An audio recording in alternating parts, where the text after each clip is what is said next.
Assalamualaikum warahmatullahi wabarakatuh. Selamat pagi, siang, dan malam untuk Bu Siska dan teman-teman semuanya. Perkenalkan, nama saya Christine Tesalonika, NPM 18391. Hari ini saya akan mempresentasikan tentang komunikasi organisasi. Yang pertama itu ada konsep dasar dalam komunikasi. Yang pertama adalah tindakan satu arah. Sebagai proses penyampaian pesan searah dari seseorang kepada seseorang yang lain, baik secara langsung maupun tidak langsung. Yang kedua adalah interaksi, di mana proses aksi reaksi atau sebab akibat yang arahnya itu bergantian. Unsur penting dalam komunikasi interaksi ini adalah feedback atau umpan balik, di mana tadi prosesnya itu dikatakan sebagai aksi reaksi atau sebab akibat, maka di dalamnya harus terdapat umpan balik. Dan yang terakhir itu adalah transaksi. Transaksi adalah komunikasi yang dipahami sebagai kegiatan menafsirkan perilaku orang lain. Kelebihannya itu adalah sebagai konsep yang tidak membatasi pada komunikasi yang disengaja. Dan komunikasi transaksi ini dilakukan secara dua arah, sama seperti komunikasi interaksi tadi. Selanjutnya ada konsep dasar dalam organisasi. Jadi istilah organisasi ini dapat diartikan sebagai sebuah perkumpulan yang terdiri dari dua orang atau lebih yang sama-sama memiliki komitmen bersama untuk mencapai tujuan organisasi yang sama.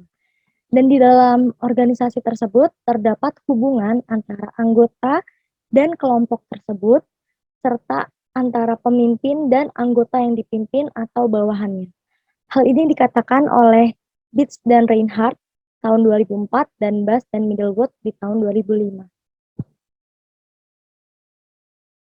Selain itu ada hakikat dari organisasi, ada dua sudut pandang.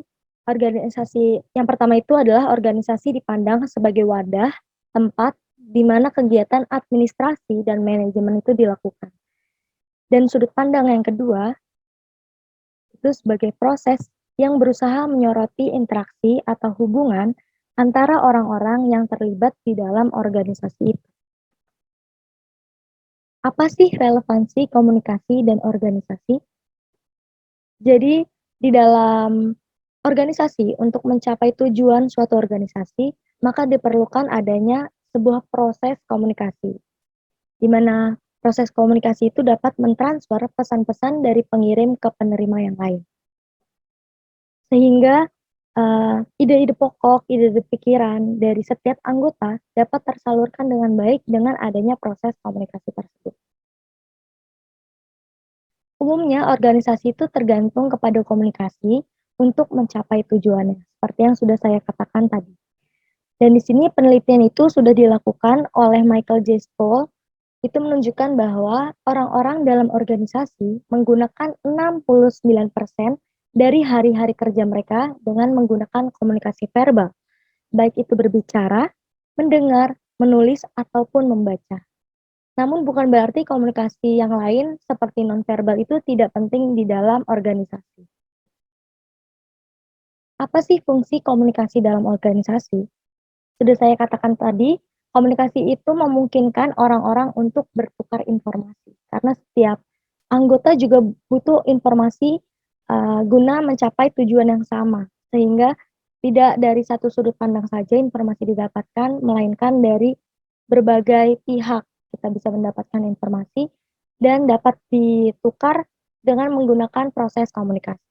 Dan yang kedua, komunikasi itu membantu menghubungkan sekelompok anggota dalam organisasi yang terpisah dari anggota lainnya. Hal ini juga bisa dikatakan sebagai jika di dalam organisasi itu bukan isinya teman-teman kita aja, jadi dengan adanya proses komunikasi kita bisa saling mengenal anggota-anggota yang lainnya sehingga tidak terjadi awkward karena terkadang jika awkward itu susah untuk bertukar pikiran. Maka proses komunikasi di sini sangat membantu untuk mengenal satu dengan yang lainnya. Mungkin segitu saja presentasi saya mengenai komunikasi organisasi. Terima kasih.